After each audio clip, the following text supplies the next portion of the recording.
అందరికీ నమస్కారం అండి. మన వారాహ్యమ్మకి నమస్కారం చేసుకుంటూ ఈ వీడియో ఆరంభిస్తున్నాను. ఇక ఈరోజుటి వీడియోలో మన కోసం అమ్మవారు ఏం చెబుతున్నారు అంటే, బిడ్డ నీ కోసం ఈ వారాహిదేవి ఒక సంకేతం తీసుకొచ్చాను. నీ యొక్క శత్రువుల గుండెల్లో గుబులు రేపే, భయాన్ని రేపే ఒక తీర్పు తెచ్చేశాను. ఇక అది ఏంటి అనేది, నువ్వు నిశ్చింతగా ఉండే కాలం ఏంటి, ఎప్పటి నుంచి అనేది పూర్తిగా చెబుతాను. బిడ్డ చూస్తున్నావా? ఈ సంకేతాలు నువ్వు చూస్తున్నావా? అయితే నీ శత్రువులపై ఈ అమ్మ తీర్పు ఇచ్చాను. ఈ అమ్మ తీర్పు మొదలైంది. ఈరోజు నీతో మాట్లాడాలనే వచ్చానమ్మా. జాగ్రత్త వరకు, ఆఖరి వరకు విను. జాగ్రత్తగా విను, నెట్టివేయకు తల్లి. తర్వాత తీరిగ్గా కూర్చొని బాధపడతావు. ఈరోజు ఒక హెచ్చరికతో కూడిన అర్థం తాగి ఉన్న సందేశాన్ని ఈ వారాహి తల్లి నీకు తెచ్చాను. ఇక ఈ అమ్మ మాటల వెనుక ఉన్న అర్థం పరమార్థం తెలుసుకోవాలి అంటే ఖచ్చితంగా ఆఖరి వరకు నువ్వు ఈ సందేశాన్ని వినాల్సిందే. ఇది ఆన్ అనుకుంటావో, హెచ్చరిక అనుకుంటావో నీ ఇష్టం. వీడియోలోకి వెళ్ళబోయే ముందు ఒక చిన్న రిక్వెస్ట్ ఫ్రెండ్స్, మన వీడియోస్ కింద చాలా వరకు కామెంట్స్ అనేవి వస్తూ ఉంటాయి. అక్క మేము చాలా ప్రాబ్లమ్స్ ఫేస్ చేస్తున్నామని. ఎటువంటి ప్రాబ్లంకైనా సరే మంచి సొల్యూషన్ చూపించే మనకు తెలిసిన ఒక గురూజీ ఉన్నారండి, శ్రీనివాసరాజు గారు. అమ్మవారి ఆశస్సులతో జ్యోతిష్యం చెబుతారు. మీ సమస్యలకు మంచి ఖచ్చితమైన పరిష్కారం కావాలంటే మాత్రం స్క్రీన్ మీద కనిపిస్తున్న నంబర్కి కాల్ చేశారంటే మీ ప్రాబ్లం తీరిపోయినట్టే ఫ్రెండ్స్. గురువుగారు చేసే పూజల ద్వారా, పరిహారాల ద్వారా మీకున్న చెడు ప్రభావం తొలగటం కానీ, మీకున్న జాతక దోషాలు లేదా వాస్తు దోషాలు ఇలాంటివన్నీ కూడా తొలగిపోతాయి. మీరు చేయవలసిందల్లా స్క్రీన్ మీద కనిపిస్తున్న నంబర్కి కాల్ చేయండి. మీ ఎలాంటి ప్రాబ్లం అయినా తొలగించుకోండి ఫ్రెండ్స్.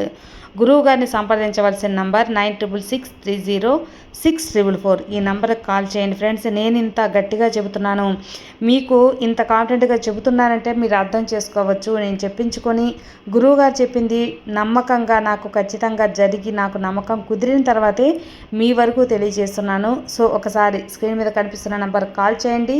మీ ఎలాంటి సమస్యనైనా సరే తొలగించుకోండి.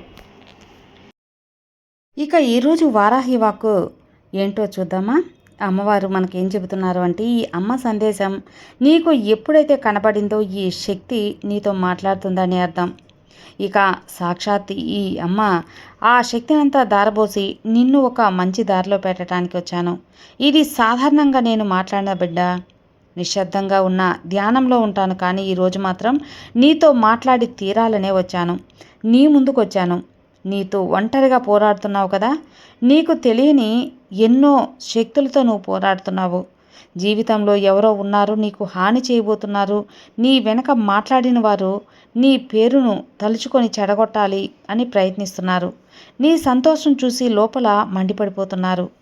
రాత్రిపూట నిద్రలేని వారు నీ మంచితనాన్ని నీ బలహీనతగా వాడుకుంటున్న వాళ్ళు నువ్వు ఏమీ అనలేదు, నోరు మూసుకుని ఉన్నావు, భరించావు. పర్వాలేదమ్మా, వదిలేయి. కానీ వాటిని సమాధానపరిచావు కదా.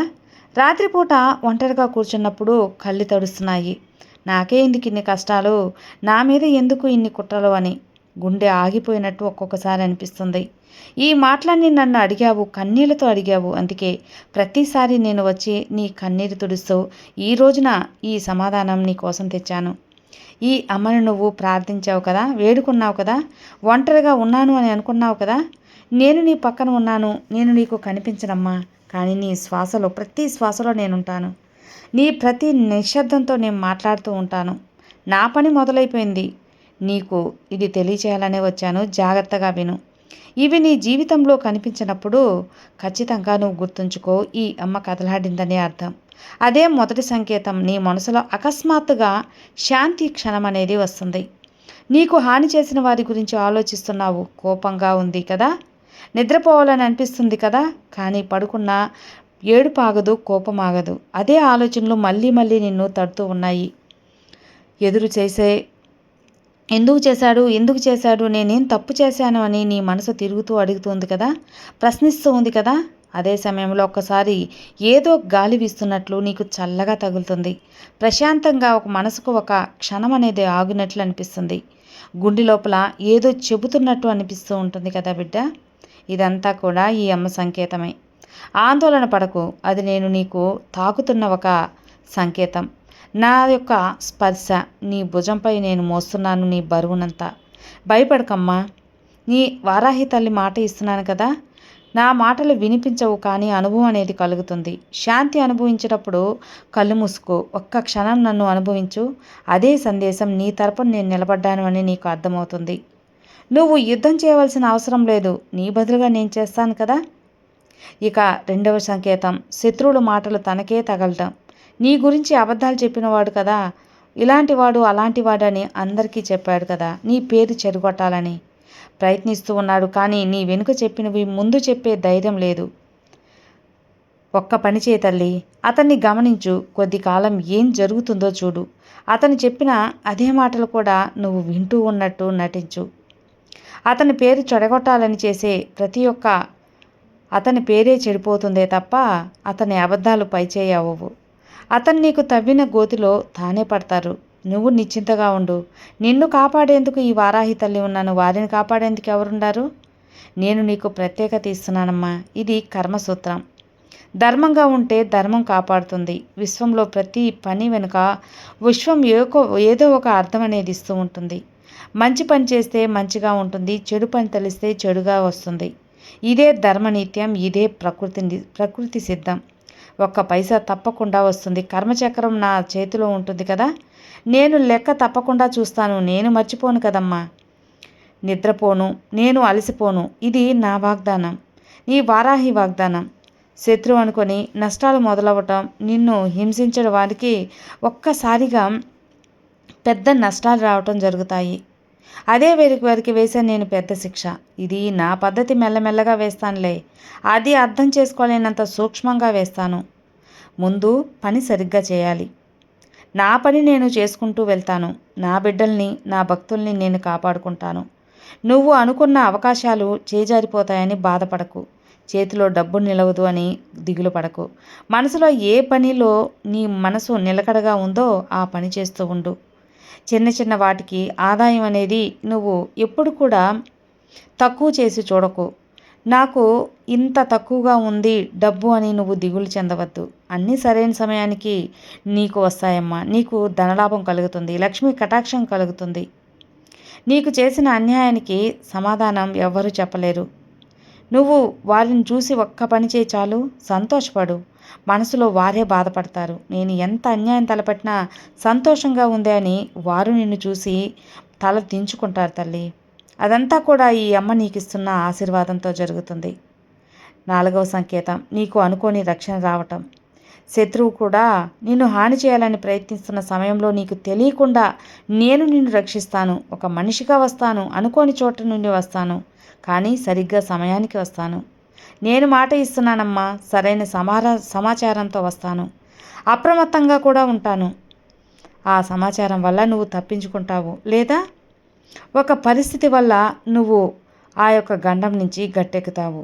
శత్రువు పనిన వల్ల తానే పడిపోతాడు. అదే సమయంలో ఏదో జరుగుతుంది, ప్రణాళిక విఫలమవుతుంది. అతని అనుకున్నట్టు జరగదు. ఇది అదృశ్య కవచం. ఈ వారాహి అదృశ్య కవచం. నీకు రక్షణ కవచంలా నేను అల్లాను తల్లి. నువ్వు గమనించకపోవచ్చు ఈ అమ్మ అల్లుతున్న ఆ రక్షణ కవచం నీకు ఎలా ఉంటుందని. కానీ నువ్వు ప్రతిసారి ఆపదలో ఉన్నప్పుడు కాపాడేది ఈ వారాహి తల్లి నీకు అందించే శక్తి వలయమే. ఇది మాత్రం నువ్వు గుర్తుంచుకో. నీ పక్కనే ఉంటానని గుర్తుంచుకోమ్మా. ఇక 5వ సంకేతం, నీకు అనుకోని ఏదో ఒక అవకాశాలతో నేను వస్తాను. నీకు మూసిన తలుపు కూడా తెరుస్తాను.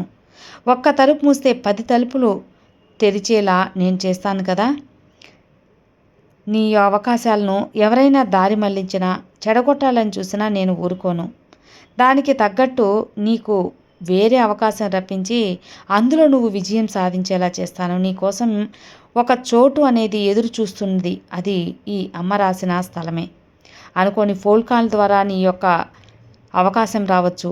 అనుకోని వ్యక్తి ద్వారా నీకు అవకాశం రప్పిస్తాను. ఇదంతా ఈ వారాహి తల్లి మహిమమ్మ. ఇది ఎవరికి సాధ్యమా అంటే ఈ అమ్మకు సాధ్యమే. నిన్ను మేఘంలా కమ్ముకొని రక్షిస్తూ ఉంటాను. శత్రువు అలసట రూపంలో ఉన్నా కూడా ఎంతకాలం అతను హింసించవచ్చు చెప్పు. అందరి ముందు మంచిగా ఉంటాడు, నీ ముందు మాత్రం నటిస్తూ ఉంటాడు. కానీ వారి నటనలకు నువ్వు ఎప్పుడూ మోసపోకు. నీ మీద నేరాలు ఆరోపణలు వేస్తాడు. నిన్ను నమ్మిన వారిని అనుమానం కలిగిస్తాను, కానీ వారి మాటలకి నువ్వు ఎప్పుడూ విలువ ఇవ్వకు. ఇలాంటి వారికి తెలివి తక్కువ వారు, మోసగాడు తప్పకుండా వారికి బుద్ధి చెప్తారులే. నువ్వు ఒంటరిగా అని ఎప్పుడు అనుకోకు. కొందరిని నమ్మి నువ్వు మోసపోవచ్చు, కానీ చెబుతున్నాను కదా బిడ్డ, నీ యొక్క దారికి ఎవరు అడ్డొచ్చినా ఈ వారాహి తల్లి ఊరుకోను. నిశ్చింతగా ఉండు, దేనికి భయపడకు. న్యాయంగా ధర్మంగా నువ్వు ప్రయత్నిస్తున్నావు, ఆ ధర్మమే నిన్ను కాపాడేలా చేస్తుంది. శత్రువులు ఈ వారాహి బిడ్డలను తాకలేరని మాత్రం గుర్తుంచుకో. నువ్వు ఎవరి గురించి భయపడకుండా, దిగులు పడకుండా, ఆలోచించకుండా నీ పని నువ్వు సవ్యంగా చేసుకొని నీ పనిలో నిమగ్నమై ఉండు చాలు. అంతా నేను చూసుకుంటానమ్మా. ఈ అమ్మ రక్ష, ఈ అమ్మ శక్తి నీకు ధారపోస్తాను. ఈ అమ్మ శక్తి నీతో ఉన్నంత వరకు ఎవ్వరూ నా బిడ్డలను తాకలేరు, ఏమీ చేయలేరు. చెడు అనేది అస్సలు దరిచేరనివ్వను. కాబట్టి నిశ్చింతగా ఉండు, అంతా మంచే జరుగుతుంది. నువ్వు నమ్మిన బాటలో వెళ్ళు, న్యాయంగా నీ పనిని చేస్తూ ఉండు. నీకు విజయం కలిగేలా నేను చేస్తాను కదా. సర్వే జనా సుఖినో భవంతు. జై వారాహి.